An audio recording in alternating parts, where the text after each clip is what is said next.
Hello and welcome back to anyone and everyone watching. This is episode 3 of my best part-time drivers of 2022 series, this time over Corey Heim. Before getting started, I just want to thank everyone for the support on the previous 2 episodes, and for anyone new, all the formatting and my definition of a part-time driver is explained in the beginning of my first episode over Kyle Weatherman. But anyway, without any further ado, let's get right into it. Unlike the previous 2 drivers, Kyle Weatherman and Trevor Bayne, who've had at this point rather long and up and down careers, the 20-year-old Corey Heim has just gotten started, having only competed in a NASCAR rank since 2019. In that year, he made his first effort in the ARCA Menard series with a fair amount of success. As he was not yet 18, Corey was ineligible to compete on any tracks a mile and a half or greater in distance, but in a deal with Chad Bryant Racing, he was able to race in every event he was eligible for. Although he came short of a win, he did about everything else he could, racking up 8 top 5s and 12 top 10s in his 13 starts. And arguably even more impressive for a young rookie in ARCA, he did not post a single DNF over the course of the entire season. Oh yeah, the only driver who finished above him in points, with a higher average finish, was the champion Christian Eckes. Unfortunately for Heim, in a trend that would continue throughout his ARCA days, his great performance was overshadowed. This time, but the driver who took over for him on the big tracks, Ty Majeski, who went on to win 3 races and never finished worse than 4th in his 6 races for the team. While this set up Majeski for his return to NASCAR racing, it was more or less a setback for Heim, as the following year he could only secure 7 starts across the National East and West Series. In hindsight, it definitely could have been a lot worse, as the team he ran with for his entire 2020 campaign was none other than ARCA powerhouse and defending champions of Venturini Motorsports. On paper, he was once again lights out in 2020, and with only the season finale at Kansas to go, had not finished outside the top 10 once. But upon closer inspection, that's not saying a whole lot, as he crashed out of the Springfield race. Yes, you heard that correctly, he crashed out and still wound up inside the top 10. No, this is not 1970s Cup racing, this is the state of ARCA really post-2018-ish. In a field of 17 cars on the dirt that day, only 8 made it to the finish. And not only did Corey finish top 10, but he finished 8th, ahead of one of the running cars. The ARCA Menard series, ladies and gentlemen. But no matter, in the second Kansas race and final event on the schedule for the National ARCA Series, Corey put on a dominating show, leading 82 of the 100 laps that day, only ever slightly contested by Brett Holmes. But as usual, somehow Corey was not the focus of that race. Rather, all the cameras were on Holmes and Venturini's Michael Self, the 2 guys still in contention for the championship. When it was all said and done, Holmes clinched the title for his self-owned team in the ultimate feel-good story after finishing the race runner-up to Heim. Oh, and also, Drew Dollar came home 8th with a DNF, so possibly not the strongest field that day. Regardless, Venturini was impressed enough by Corey that year to promote him to full-time status for the upcoming season, where they would look to compete for the championship. That year, like the previous, only 2 drivers had even a remote shot at winning it all, Corey and Ty Gibbs, who were also, rather embarrassingly for the series, the only 2 to compete in all 20 races. Still, Corey started off the season with a bang, backing up his commanding run at Kansas by leading the most laps and winning the opener at Daytona. Then, after settling for 2nd to Gibbs at Phoenix, the 3rd race at Talladega saw Heim back in victory lane after an incredible finish in which a 65-year-old Dave Mader III crossed the line less than a car length behind him. I don't mean to get too sidetracked, but can we just talk about Mader for a second? The broadcast mentioned him that day, but definitely not enough considering the magnitude of his achievement. To put things into perspective, Mader was the winner of the 1978 Snowball Derby late model race, and his 2nd place at Talladega was his first top 5 in ARCA of the millennium. Not because he'd never raced in ARCA before, but because his last top 5 came back in 1991, also at Talladega coincidentally. And this wasn't some freak matter of luck either. Mader went on later in the season to finish 8th at Charlotte, a mile-and-a-half track, and 8th once again this past season at Daytona. Getting back on track, Heim continued his hot start with a 3rd at Kansas, 2nd at Toledo and Charlotte, and P7 at Mid-Ohio, before taking home his 4th career win at Pocono following this wild restart. Team to go! Good restart by the 25 again. Oh, I would have went middle. Oh, wow. Oh! What a save. Unbelievable. Unbelievable. But a tire up for Ty Gibbs, I think, maybe on the right front.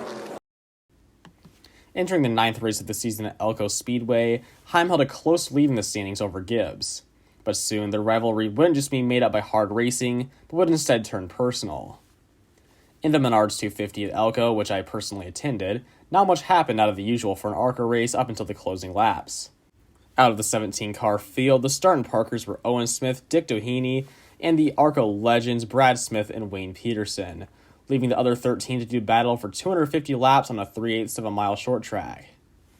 The only real battles, however, took place in the middle of the pack as the 18 machine of Ty Gibbs stayed out front nearly the entire race, leading a dominating 236 laps. But thanks to a late race restart for a single car spin, the whole field would get one last chance to steal it away. And Corey Heim made the most of this opportunity, bearing his nose into the 18 car's bumper entering turn 1, sending Gibbs high up the track and immediately dropping him back to 4th.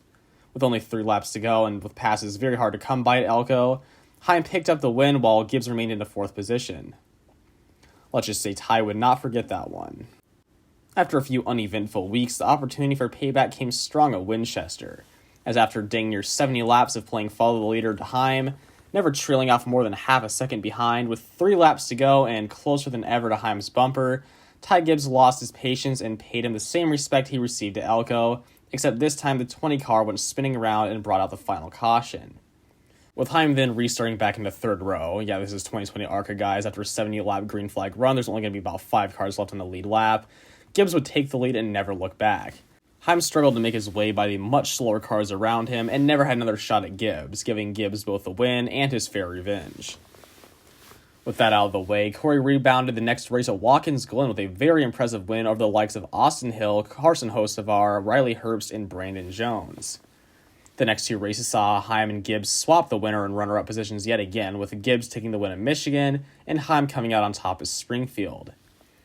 However, that marked the final win of his 2021 campaign, and after a solid finish this season, never finishing below 7th in the remaining 5 races, in the end, he would come up just short of the championship at Ty Gibbs. Also, I just have to mention that one of those final 5 races was the Southern Illinois 100 at DuQuoin, which quite possibly was the worst ARCA race, ever. In an already dwindling field of 16 cars, only 14 would make it to the green flag, and only 12 would carry on past the 9th lap. Then, with the dirt packing over the grills of all the cars, 4 more drivers, including Heim, would DNF due to overheating issues. With D.L. Wilson and Tony Breidinger also not finishing for unrelated reasons, that left only 6 cars at the finish, only 4 of whom were on the lead lap.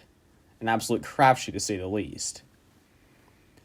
With a season of 6 wins, 16 top 5s, and scoring at least a top 10 in every single race, Corey Heim had an outstanding season regardless of how pathetic the ARCA Menard series had become.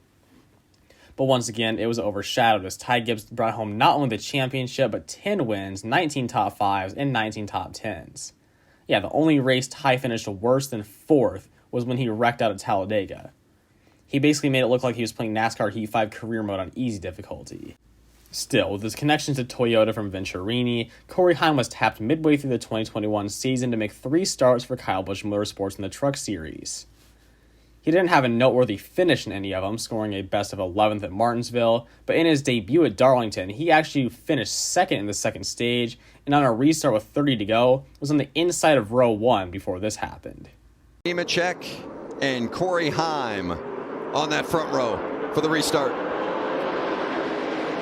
Oh, and the 2 KBM trucks, big contact. The 17 of David Gilliland in that as well. Austin Hill goes around. And they're still piling in. Zane Smith, another good truck in that 21. Heavy contact, and there is Nemechek. Despite the lackluster results in his truck races, Kyle Busch still saw great potential in Heim and decided to bring him back part-time again for 2022, this time with a much bigger schedule. With that in front of him, Corey went back into the ARCA series right where he left off, in winning fashion. In the season opener Daytona, he managed to win on the big track, keeping up his 100% superspeedway win rate since his superspeedway debut. And this time, it was a complete domination, as he was out front for all but 6 of the 80 laps that day. A few months later at Kansas, though, Heim was not so lucky. In the move that more or less put a cap on Drew Dollar's racing career and led to an amazing Twitter battle between Drew and Billy Venturini, Corey was pushed up the track and hard into the wall, causing his day to come to a premature end. In the second Kansas race, he was able to get justice, starting on the pole and leading a staggering 101 out of 105 laps en route to his second and final win of the season. In 2022, Corey entered a total of 7 ARCA races and came out with those 2 wins, 5 top 5s, and 6 top 10s, all but mirroring his success from the previous year. ARCA is one thing, but heading into the 2022 truck season, Corey had a pretty big task ahead of him. If he wanted to be recognized as a true up-and-coming talent, and he was behind the wheel of Kyle Busch's iconic number 51 truck, he would need to win. And that he did. In only his second start that season, he proved he belonged in a big way, with a win at the newly repaved and now super speedway Atlanta Motor Speedway, leading 22 of the 135 laps. While he was very inconsistent throughout the first half of 2022 especially, getting involved in on-track incidents in almost half of his first 8 starts, that didn't take too much away from his season in the long run. After all, he wasn't competing for a championship, so within reason, all that really mattered was winning races.